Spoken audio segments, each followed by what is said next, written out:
The NFL Draft Combine is this week, and I have 5 things that I want to talk about. Let's get into it.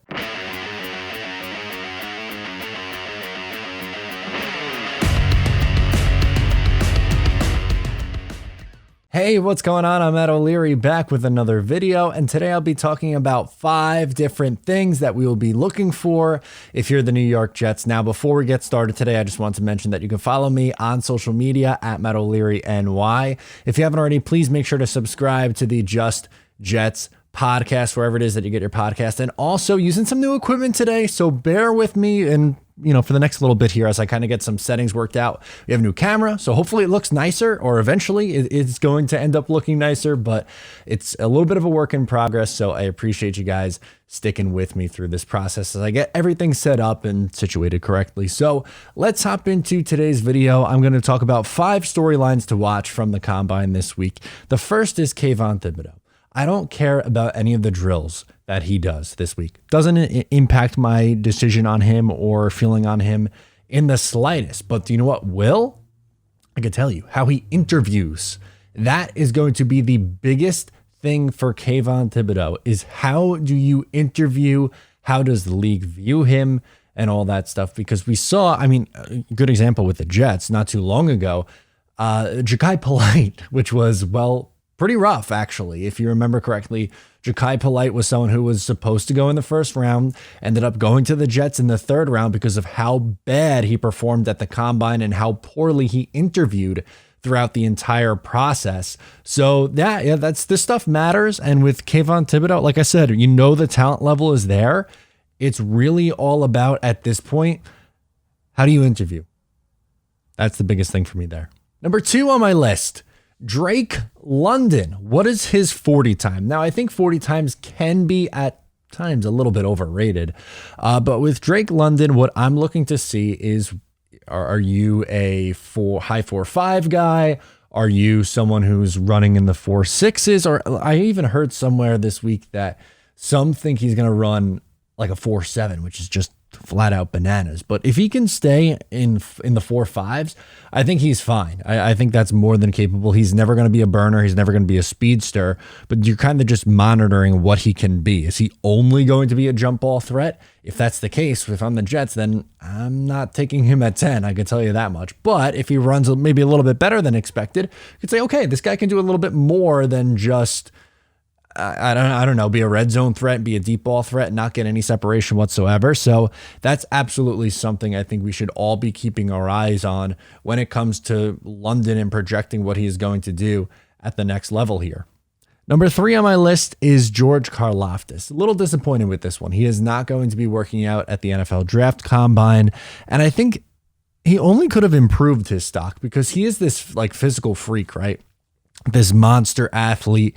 So the draft combine would have been the perfect point to, show that off. I don't get it. I wanted to see how athletic he was and how, if he's bendy enough to be in the NFL at that point. But I'm still high on George Karloftis, but I think he could have had a lot of other teams, or impressed a lot of other teams by participating. So I don't necessarily get that one. We'll see if he ends up changing his mind. But as of right now, it doesn't look like he's going to participate, which I look at it, I think that's a mistake. I think if you're someone like him, physical specimen, you want to be able to show that off. And I don't exactly understand why he's not doing that. Number 4 is Derek Stingley's foot. So he's not good enough to go right now. He's going to wait until the pro day at LSU, which, okay, I understand that. I get it. But the Liz Frank injury, I think, is a really big deal. And I don't think people are talking about that enough. Or another Jets comparison here, that is the injury that ended Santonio Holmes' career. That's what he got in 2012, and he was pretty much done after that. And Santonio Holmes, from his early 20s to he was 27 when he got that injury, was a really, really damn good receiver. But after that, clearly not the same guy.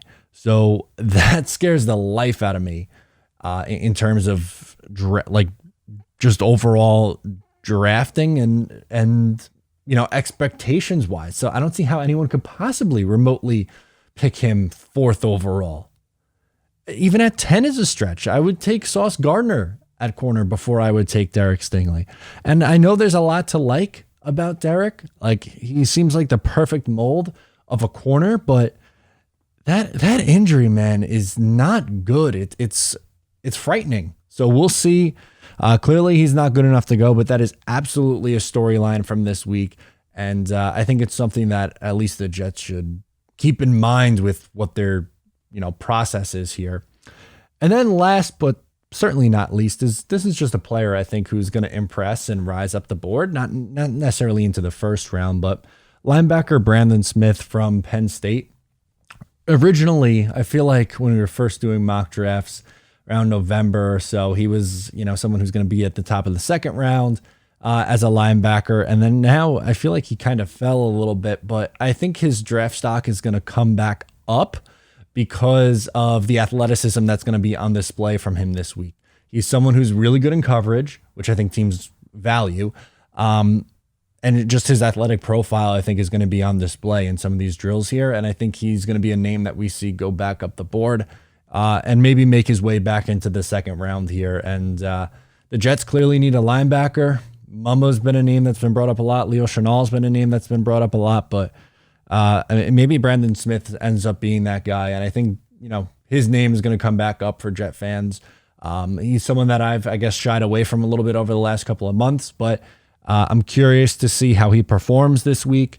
And I think we're going to know more as the week goes on. But I'm excited. Draft time is obviously huge for the New York Jets and just the NFL in general. But I kind of nerd out over this stuff anyway. So let me know what you think of these guys in the comments below, or guys you want to watch or things you want to see this week. Let me know in the comments or on social media. Thank you so much for tuning in today. Once again, I am Matt O'Leary, and I will talk to you next time.